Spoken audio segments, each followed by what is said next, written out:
Please, you can take the cabin. Just don't hurt me." The orphan's plea vanished into the wind the moment she fled into the snow-choked hills, carrying nothing but her father's rifle, a ruined leg, and a truth no one in Silverton could ever be allowed to hear. She believed her story would end there, in that frozen ravine where blood darkened the snow and breath turned to ice. Then she heard it. Footsteps. Heavy, measured, closing in.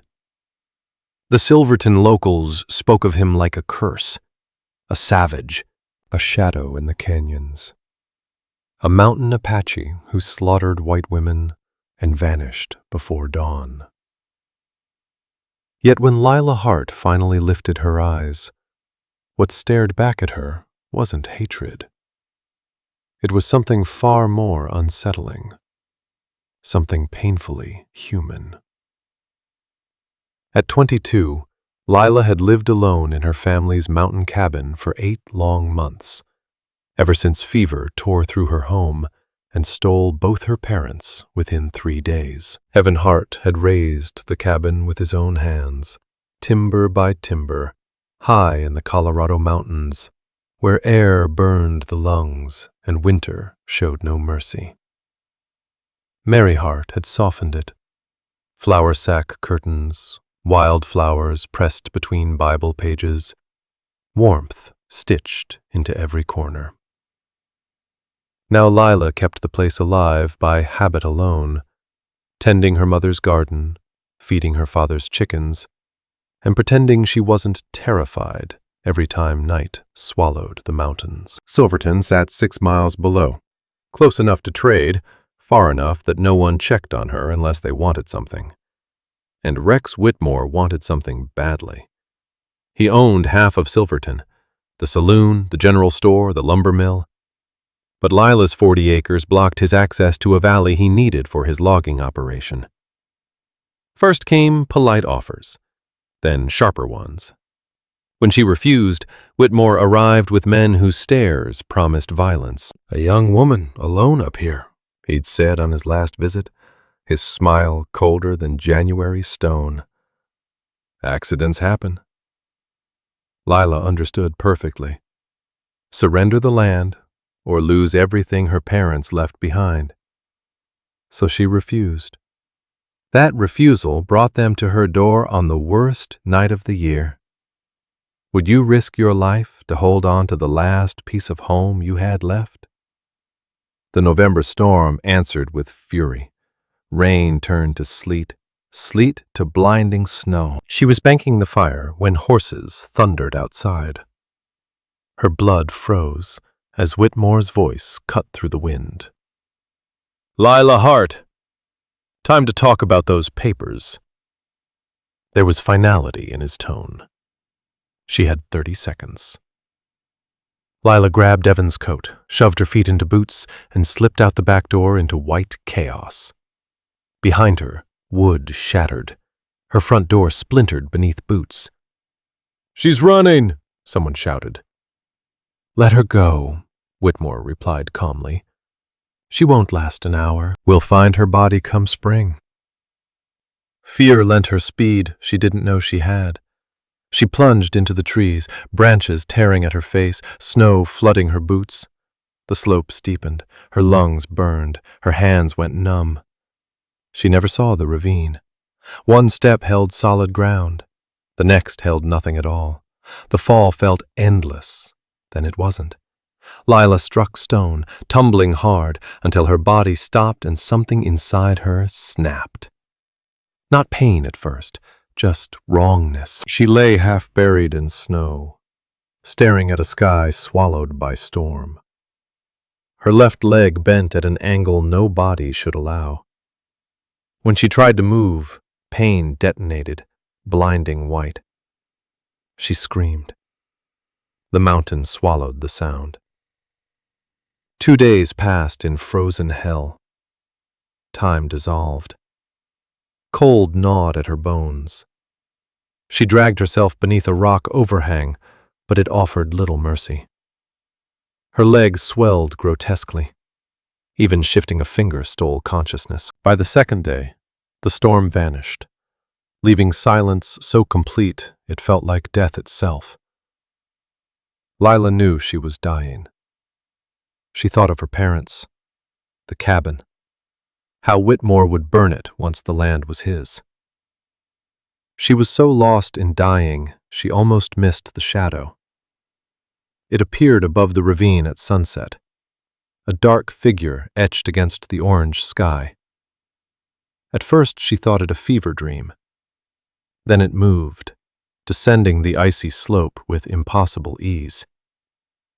As it drew closer, shape became man. Tall, lean. Long black hair dusted with snow, buckskin marked with beadwork. Apache. Every whispered story she'd ever heard rushed back.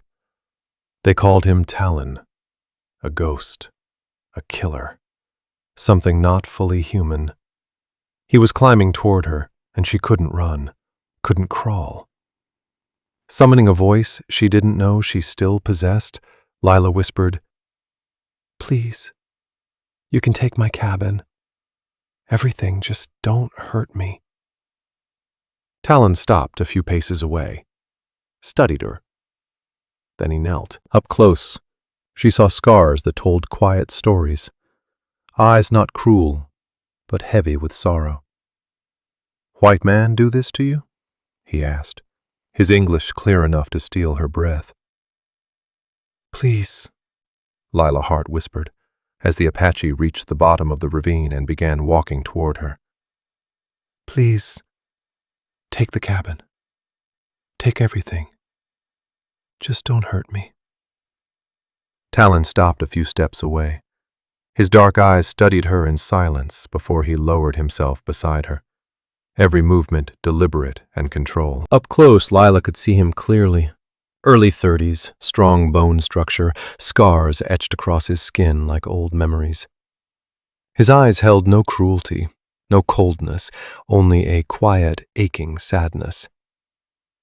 "White man did this to you?" he asked. His English was so clear it stunned her. Lila stared at him.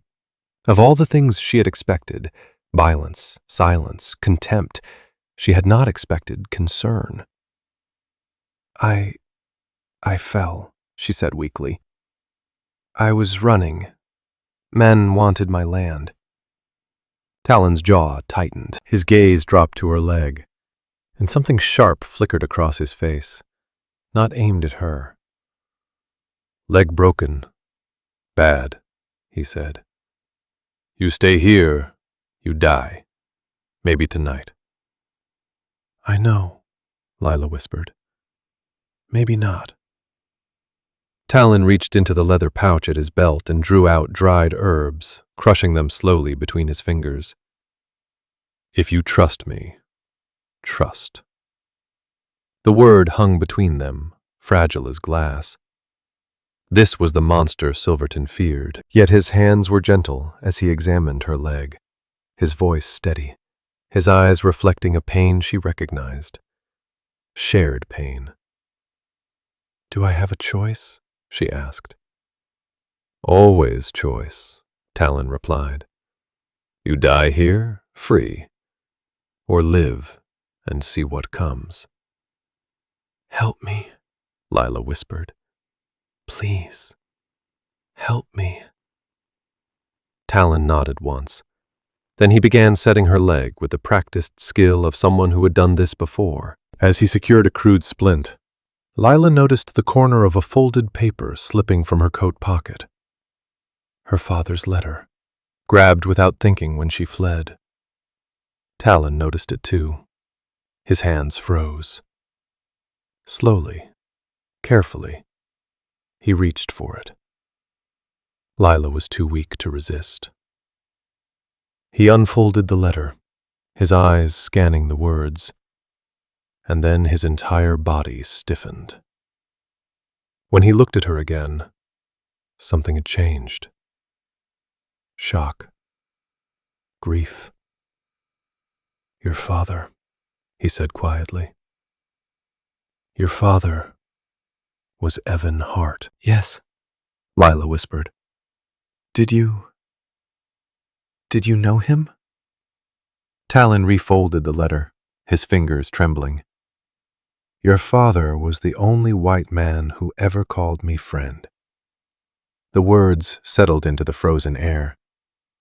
You knew my father? Lila's voice cracked.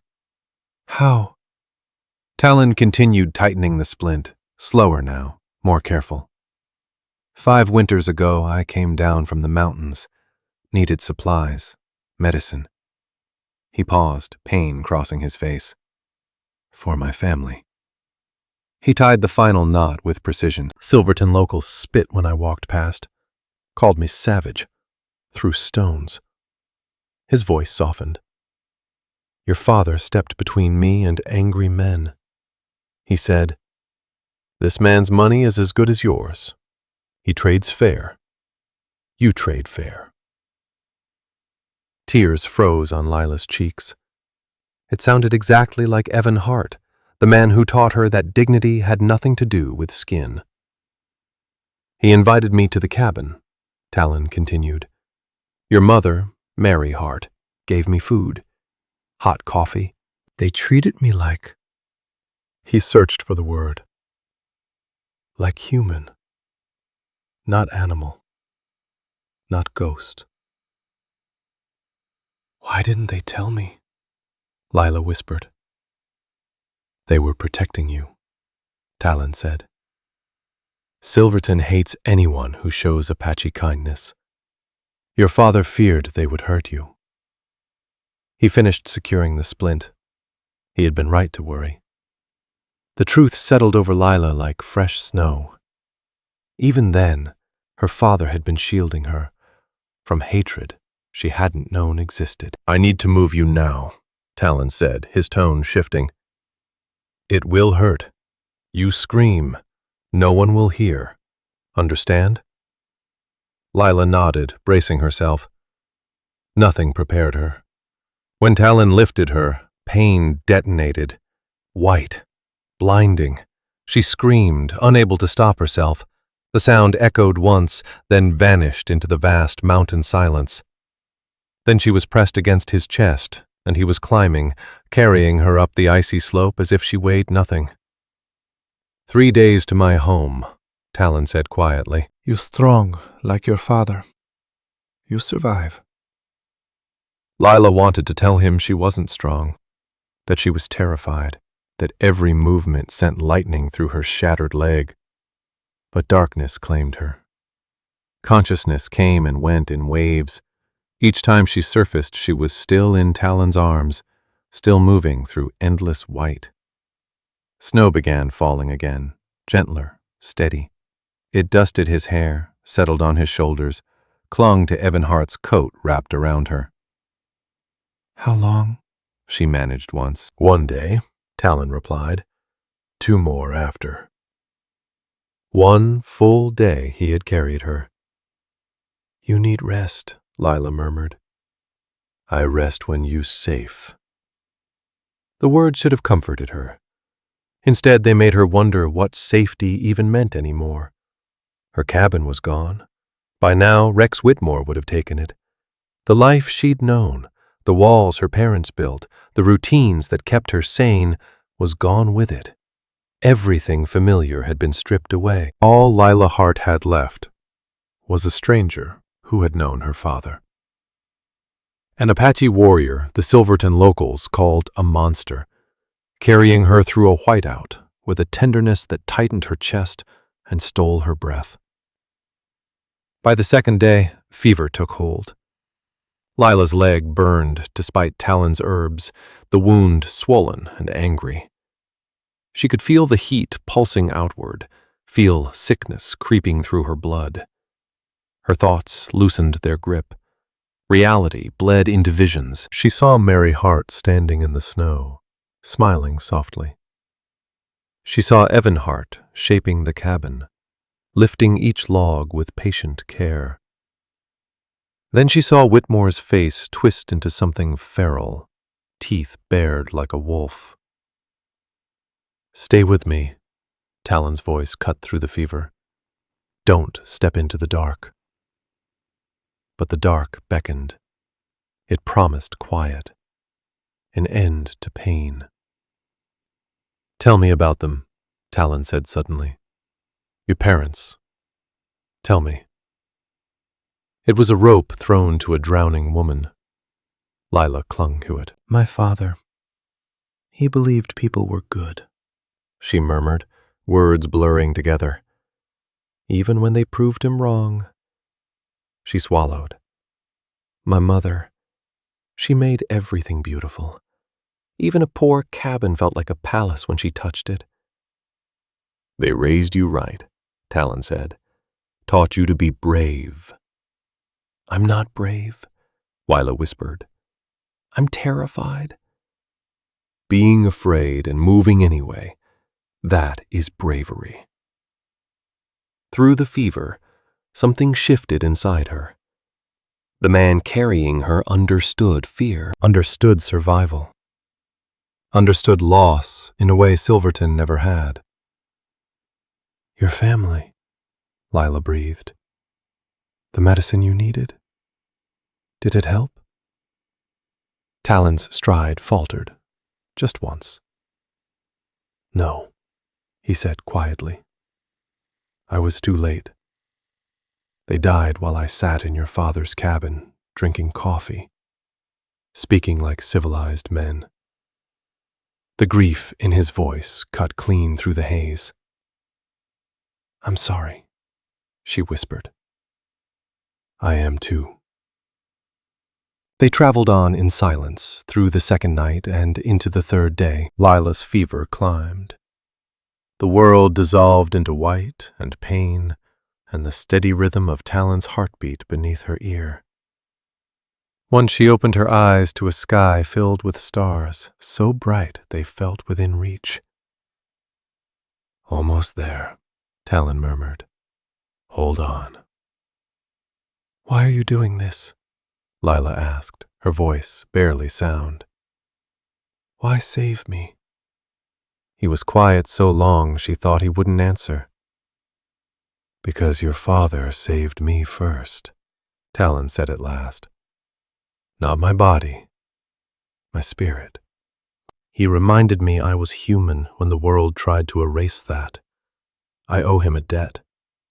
I owe you a debt. You don't owe me anything. I owe you truth, Talon replied. Something in his tone sharpened her drifting mind. They reached a cave hidden behind a veil of icicles. Talon carried her inside, into warmth and firelight prepared before he ever found her. He laid her on a bed of furs, so soft she nearly wept. Then he knelt, his face grave in the flickering glow. Your parents, he said. The sickness that killed them. Yes? Lila's heart raced. I was hunting nearby. I saw smoke from your cabin. The wrong kind. His jaw tightened. I watched from the trees. I saw your mother and father already very ill. Neighbors brought supplies, Lila whispered. That's what they said.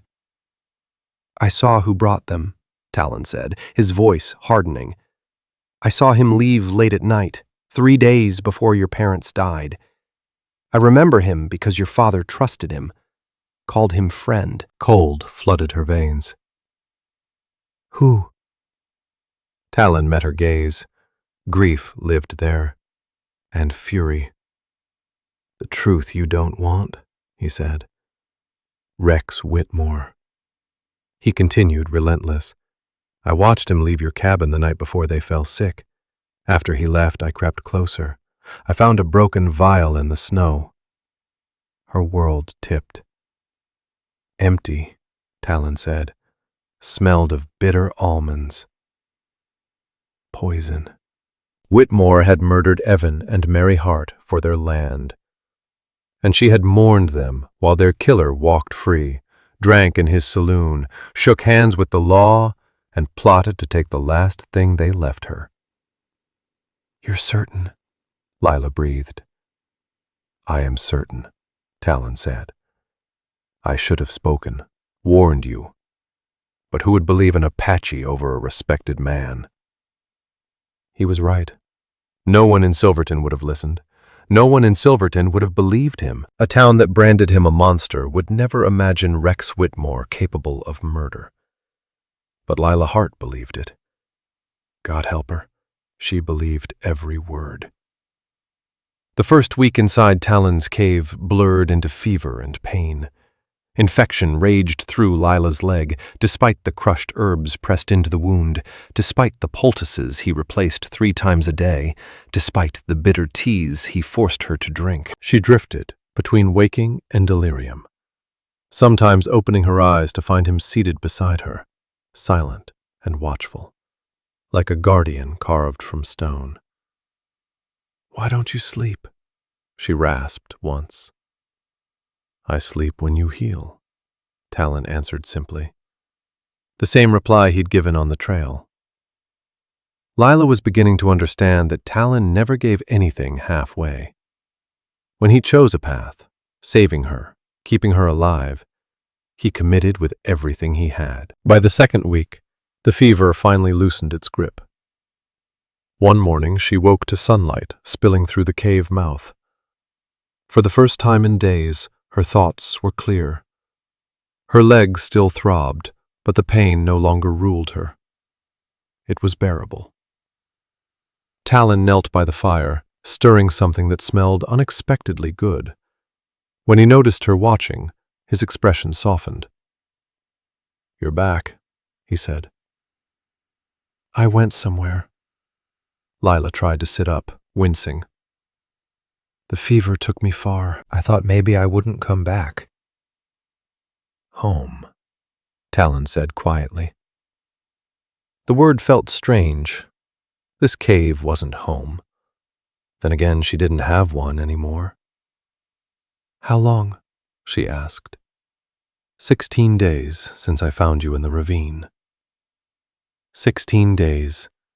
In Silverton, they would have buried her by now, declared her dead, let Whitmore claim her land without question. The thought should have filled her with rage. Instead, she felt nothing. Maybe she had spent all her anger just staying alive. "I need to teach you," Talon said, handing her a bowl of stew. "You must be strong. You must be smart. These mountains do not forgive weakness." In the weeks that followed, Talon became her teacher. He showed her the Apache signs scouts used to speak without sound.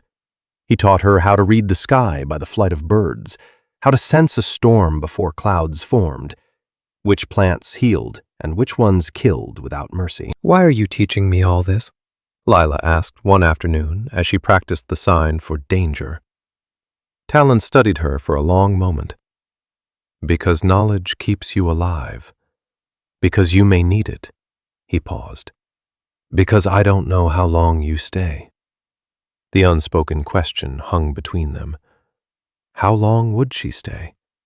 Where would she go once she could walk? Lila had no answers, only the quiet certainty that, for the first time since Evan and Mary Hart died, she was not completely alone. 6 weeks after Talon carried her into the cave, Lila stood on her own feet. The moment was both victory and fear. Her leg shook beneath her weight, weakened by time and trauma. The bones had healed crookedly. Talon had done all he could, but without proper tools, it would never be perfect. She would limp for the rest of her life. But she would walk. "How does it feel?" Talon asked, staying close. "Like I'm learning how to be human again," Lila said. Then, more honestly, "Like I'm becoming someone new." Because she wasn't the same woman who fled into the storm. That girl believed the world was fair, that justice waited patiently, that rules kept you safe. This Lila knew better. She knew monsters could wear clean coats and friendly smiles. She knew salvation sometimes came from those society taught you to fear. Survival meant growing sharper, harder, willing to break the rules she once trusted. "There's something I need to tell you," Talon said one night as they sat by the fire. His voice was heavy. "Tell me," Lila said. He stared into the flames. You asked why I live alone, why I have no family, no people. Lila waited. She knew this story had never been shared. I had a wife, Talon began. Her name meant Bright Star. 2 sons, 5 winters and 3 winters old. We lived with our people in the valley below these mountains. His hands curled into fists. It was a good life. Then his voice darkened. Then soldiers came. They said we must move to a reservation. Said this land was no longer ours, even though our people had lived here longer than memory. My chief wanted peace. He agreed to go. But you didn't, Lila whispered. I argued, said moving was death, slow death, but still death. The chief said I was hot-headed, said I did not understand politics. His voice fractured. So I left. I went hunting. I needed time. Lila's heart broke before the words arrived. When I returned, Talon said quietly, the village was gone. Not moved. Destroyed. Burned. Every lodge. Every life. He fell silent, and the fire crackled softly between them. The soldiers called it an accident, Talon said quietly. They claimed they thought the village was hostile. But I found whiskey bottles. I found signs they celebrated after. Oh God, Lila Hart whispered. Your family. I found them together, Talon continued. Bright Star tried to shield our boys with her body. It did not matter. Nothing mattered. Tears streamed down Lila's face. Talon, I'm so sorry.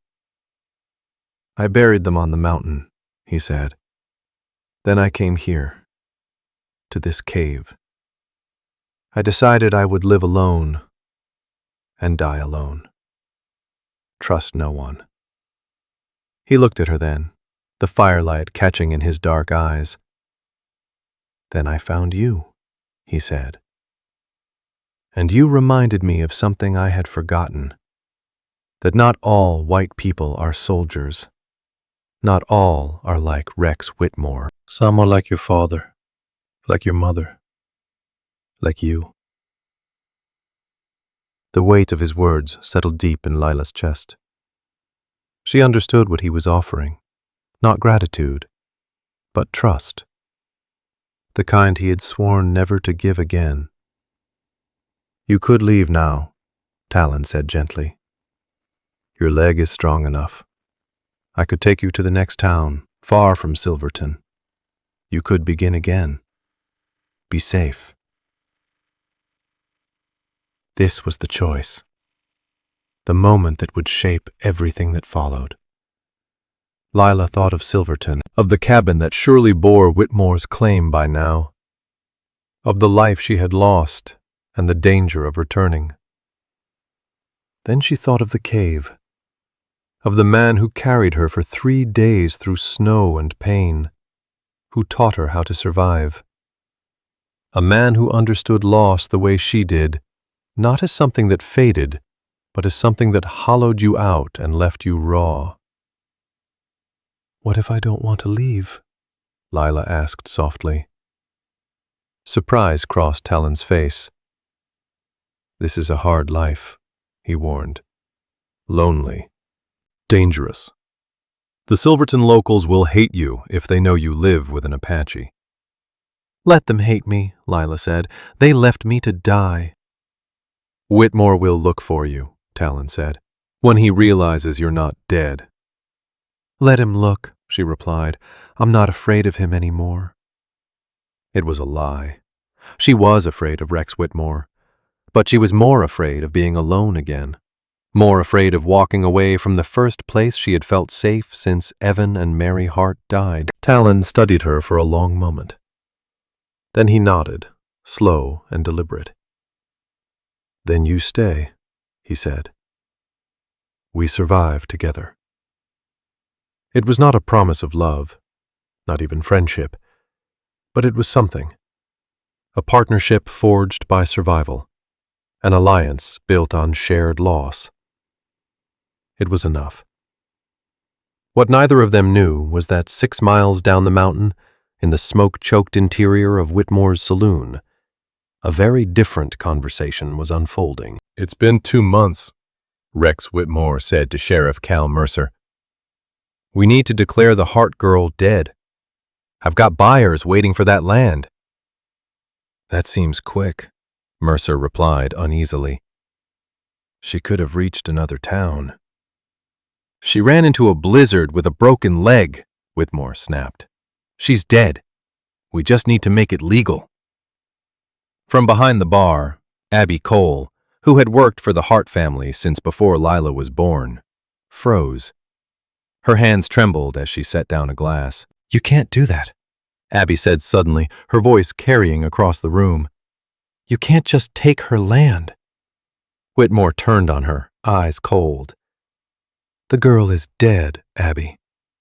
"She's not," Abby said, shocking herself with her own courage. She was carrying a child." Silence fell. "That baby is the rightful heir to Hart land." The lie leapt from desperation and fury, but once spoken, Abby clung to it. "What?" Whitmore's face drained of color. "Miss Lila told me before she left." Abby pressed on. 2 months along. Her mind raced. "If you seize that land now, you'll be stealing from her child, and that, Mr. Whitmore, is a crime even Sheriff Mercer can't ignore." Mercer straightened, suddenly alert. "Is that true, Abby?" "On my mother's grave," Abby said smoothly. "That child is the Hart heir. The law says the land stays in the family." Whitmore's expression twisted with rage, but he couldn't argue. Not without exposing his hunger for the land, not without revealing how eager he was to have Lila declared dead. As Abby stepped out into the cold night, her heart hammering, she wondered what she had just done. She had bought time. But for what? Lila was either dead in the mountains or gone forever. Unless... Abby thought of the whispers, the Apache in the high country, the one they called a ghost. Maybe, just maybe, Lila Hart wasn't dead at all. Spring crept into the high country, inch by inch, peeling back winter snow and exposing truths long buried beneath it. Lila Hart had been living in Talon's cave for nearly 4 months when a hunter rode into Silverton carrying news that would change everything. His name was Boone Kessler, a trapper who worked the upper ridges.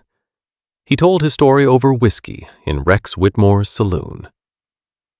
"I was checking my lines near the high ridge," Boone said. "Saw smoke rising from a cave folks swear's been empty for years.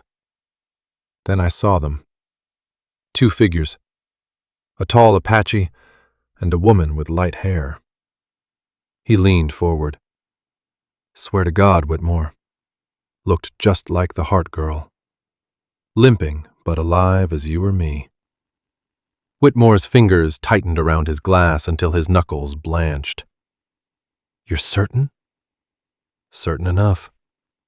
The Apache looked like that ghost the old-timers whisper about. Been living up there for years."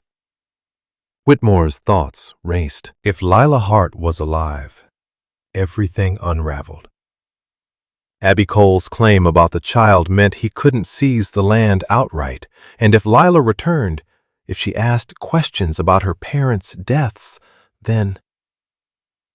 No. She could never come back. "The savage took her," Whitmore said loudly, making sure the whole saloon heard. "Kidnapped her during the storm. God knows what he's done to her since."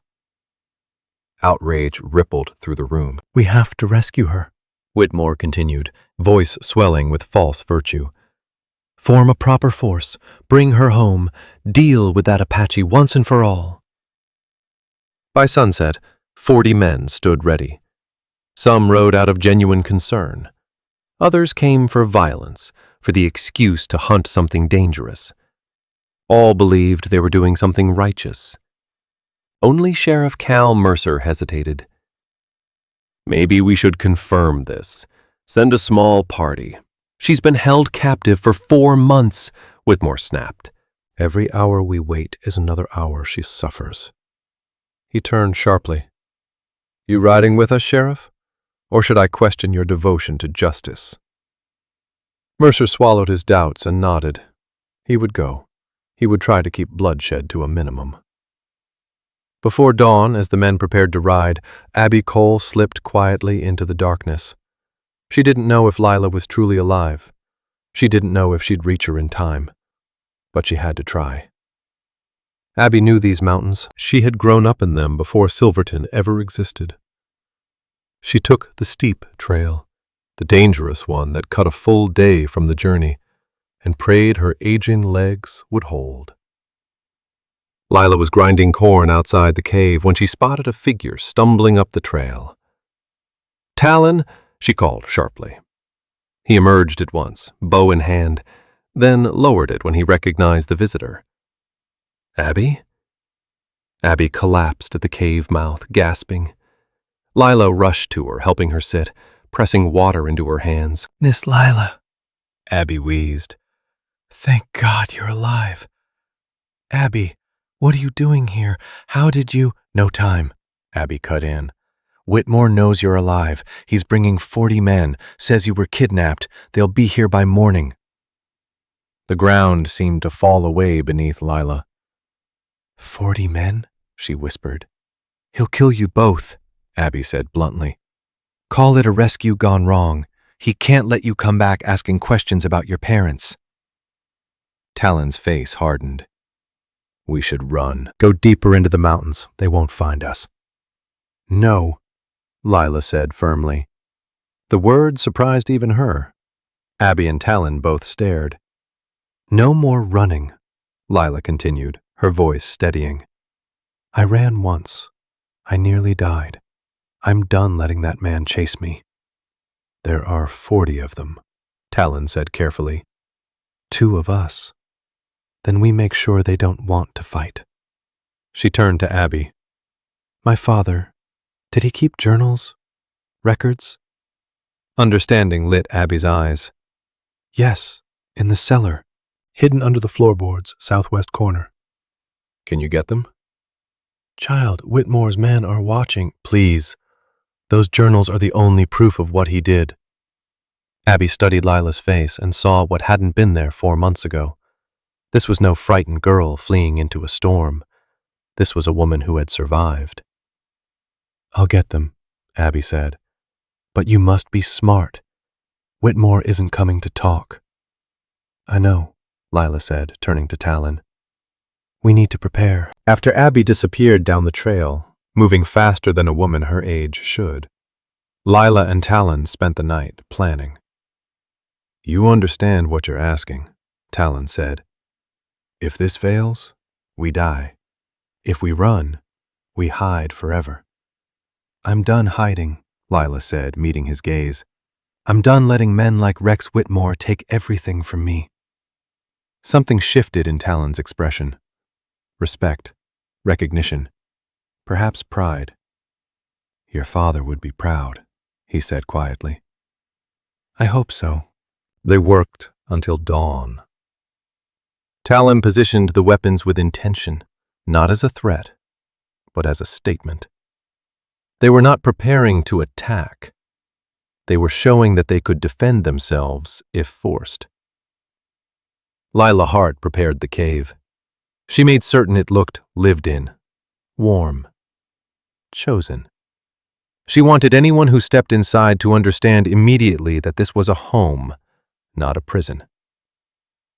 At dawn, the sound of horses rolled through the mountains. 40 men, armed, angry. They rode hard and fast, led by Rex Whitmore. The Silverton riders spread out around the cave mouth, rifles raised, faces set with grim purpose. Whitmore's voice carried across the stone. Lila Hart, we've come to rescue you. Step out slowly. Lila drew in a steady breath. Beside her, Talon stood tall and unmoving, one hand resting near his knife, not threatening, just ready. "Ready?" he asked quietly. "No," Lila said, "but I'm doing it anyway." She stepped into the sunlight. Confusion rippled through the men. This was not the woman they expected. Lila did not look broken. Her hair was braided in the mountain style, uneven but deliberate. She wore buckskin Talon had sewn for her. She stood straight, despite her limp, chin lifted, eyes sharp and unafraid. "Lila," Whitmore said, relief painted perfectly across his face. "Thank God. You're safe now. Come away from that savage." "I am safe," Lila replied, clearly. "I've been safe for 4 months. Safer than I ever was in Silverton." Uneasy murmurs spread. "He's confused you," Whitmore pressed. "Captivity does things to the mind." "I wasn't captured," Lila said. "I was saved." Her voice carried, steady and strong. "This man found me dying in a ravine, after your men chased me into a storm. He carried me for 3 days to keep me alive. He healed me, protected me, treated me with more honor than any so-called civilized man in your town." "She's been brainwashed," someone muttered. "I've been educated," Lila snapped back. "Educated about who the real monsters are." Talon stepped forward then, not in front of her, but beside her. Equal, unyielding. "The only savage here," Lila continued, eyes locked on Whitmore, "is you." Whitmore's face drained, then flushed with fury. "Careful, girl. You don't know what you're saying." "I know exactly what I'm saying," Lila answered. "I know you wanted my land. I know you chased me into that storm hoping I'd die." Whitmore sneered.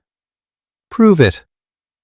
That was when Abby Cole emerged from behind the rocks, breathless, clutching a worn leather journal. "She has proof," Abby declared. "Evan Hart kept records, every deal, every visit, every suspicion." She raised the journal. "Including his concerns about you, Mr. Whitmore. About your sudden interest in his land. About the broken vial he found outside his door the night he and Mary Hart fell ill." Silence fell hard. Sheriff Cal Mercer dismounted slowly. "Abby? What are you saying?" "Evan Hart was a careful man," Abby said, her voice shaking with fury.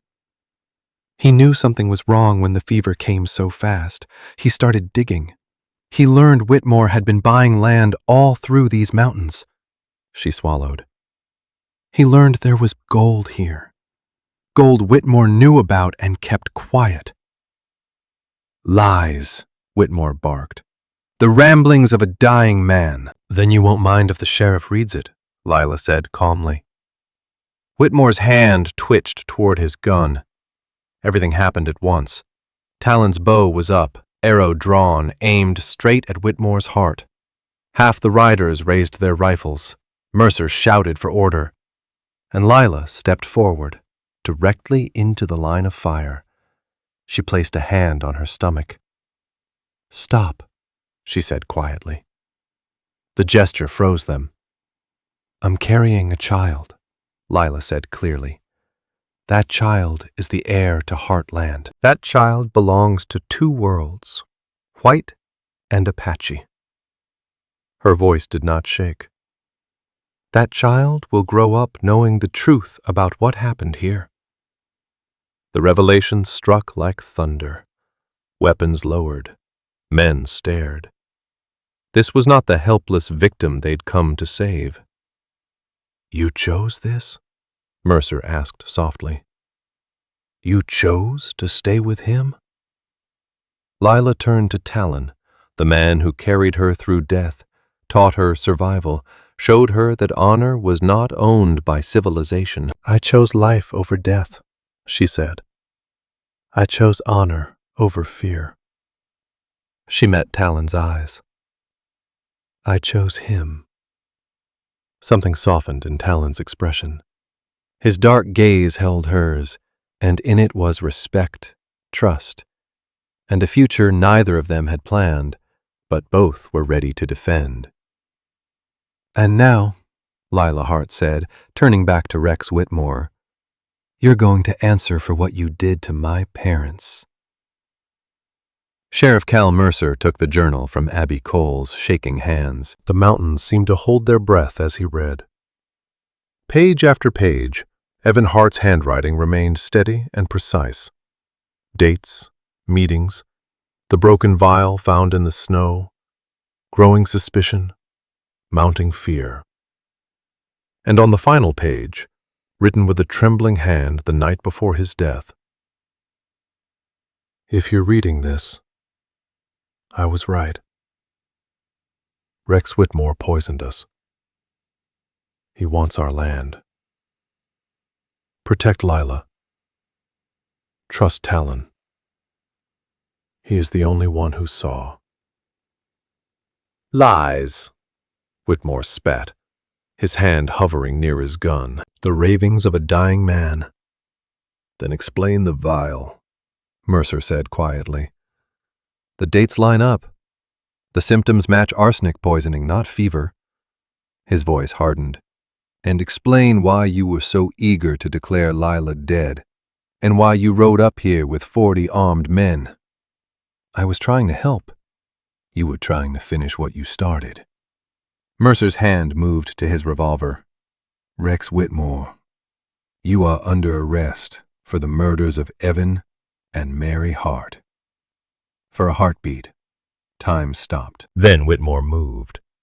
His gun cleared leather fast, not toward the sheriff, but toward Lila, the witness, the woman who had refused to die. Talon was faster. He shoved Lila aside as the shot rang out. The bullet struck him high in the shoulder, spinning him back. Even wounded, even bleeding, Talon loosed his arrow. It flew true, pinning Whitmore's gun hand to the saddle. Whitmore screamed. His horse reared. Suddenly, a dozen rifles swung toward him as the Silverton riders realized they had ridden into a murder, not a rescue. Talon! Lila was on the ground beside him, hands pressed to his wound. Blood seeped hot and terrifying between her fingers. I'm all right, Talon gasped. Passed through. Missed bone. You idiot, Lila sobbed. You beautiful, reckless idiot. He caught her trembling hand. Couldn't let him hurt you. Then, softer. Couldn't let him hurt our baby. Our baby. Something broke open in Lila's chest. Grief, joy, fear, and hope colliding all at once. Don't you dare die, she whispered fiercely. Not now. Not when I finally found you. Not dying, Talon promised, eyes locked on hers. Staying, as long as you want. Forever, Lila breathed. I want forever. Around them, Mercer shouted orders. Some men bound Whitmore's wounds, others steadied Abby, but all of them watched Lila and Talon with expressions that shifted from shock to something like understanding. They were watching the old rules crack. 1 year later, the cabin stood rebuilt on Heartland, larger than before. Lila had used Whitmore's seized money to expand it, adding rooms, a wide porch, space for the family she and Talon were building together. Their daughter was born in spring, with Abby acting as midwife and Talon holding Lila's hand through every contraction. They named her Anna Hart, honoring the women who had shaped them and the future they chose. Now Lila sat on the porch, nursing Anna while watching Talon work the garden. He tended the soil with the same devotion he brought to everything. Learning from books, Lila read aloud, blending Apache planting knowledge with frontier methods, creating something neither fully white nor fully Apache. something theirs. Silverton had changed too. Whitmore's arrest and trial exposed a rot that had poisoned the town for years. New people arrived, better people. Slowly, cautiously, they began to accept the unusual family in the mountains. Some still whispered.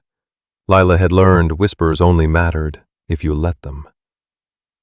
"What are you thinking?" Talon asked, sitting beside her.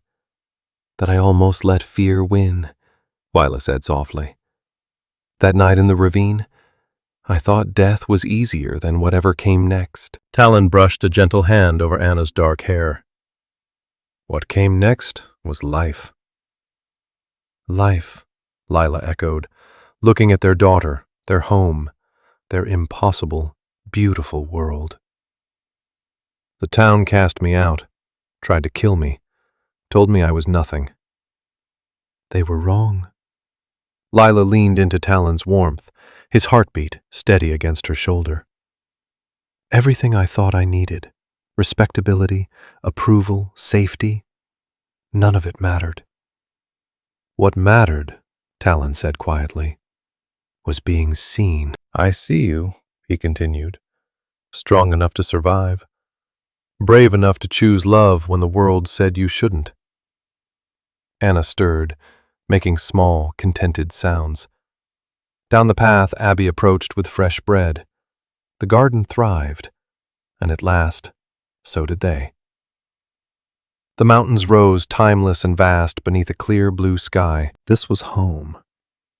Not the cabin alone, not the land itself, but this.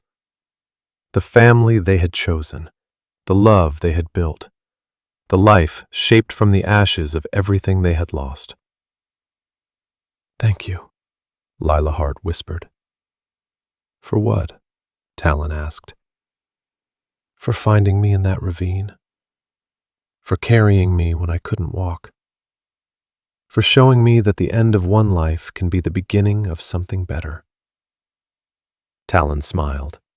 One of those rare, unguarded smiles that transformed his entire face. "You saved me too," he said quietly. "You reminded me that living alone is not living, that love is worth the risk." As sunset washed the mountains in gold, as their daughter slept peacefully between them, as smoke curled from the chimney into the cooling dusk, Lila reflected on the road that had brought her here. She had lost everything: her parents, her home, her place in respectable society. She had been cast out, hunted, left to die. And in losing it all, she had gained something far more valuable. She had discovered strength she never knew she possessed. She had found love in the last place she would have ever looked. She had learned that family is not defined by blood or tradition or society's rules, but by the people who choose to stay when everyone else walks away. The Apache warrior, the Silverton locals once called a monster, had saved her life, taught her how to survive, and loved her enough to take a bullet meant for her. And the orphan girl everyone pitied had given him something just as powerful: a reason to hope again, proof that trust can be rebuilt, and the reminder that love is the bravest act a broken heart can make.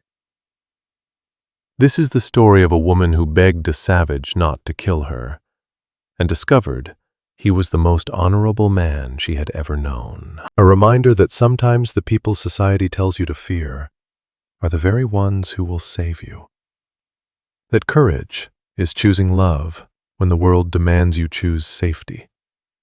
That the greatest turning points often begin with a single word: please. Please help me. Please see me. Please let me stay. Sometimes being cast out is not the end of your story. It is the beginning of your real one. Sometimes losing everything is the moment you are finally free to choose what truly matters. Tell me, have you ever been forced to choose between what was safe and what was right? Between what the world expected and what your heart knew was true? If this story touched something in you, like this video, subscribe to the channel, and share it with someone who needs to remember that their worth is never defined by those who refuse to see it. And tell me, where in the world are you watching from? I love knowing this story is reaching hearts across the globe. Thank you for being here. Thank you for listening. Thank you for believing that love can cross any divide. Because stories don't really end. They stay with us. And we have a date with our next adventure. All stories are created for entertainment purposes and may include fictional elements or dramatized interpretations inspired by historical settings. We use AI tools, voiceover, visuals, scripts, as creative assistants. However, all content is reviewed, refined, and edited by humans to ensure emotional authenticity and storytelling quality. We fully comply with YouTube's policies regarding AI-generated content and do not use any deepfake techniques or misleading recreations of real individuals. All visuals and supporting materials are properly licensed. Sharing, re-uploading, modifying, or distributing any part of this content in any form requires written permission. We appreciate your support and respect for original creative work.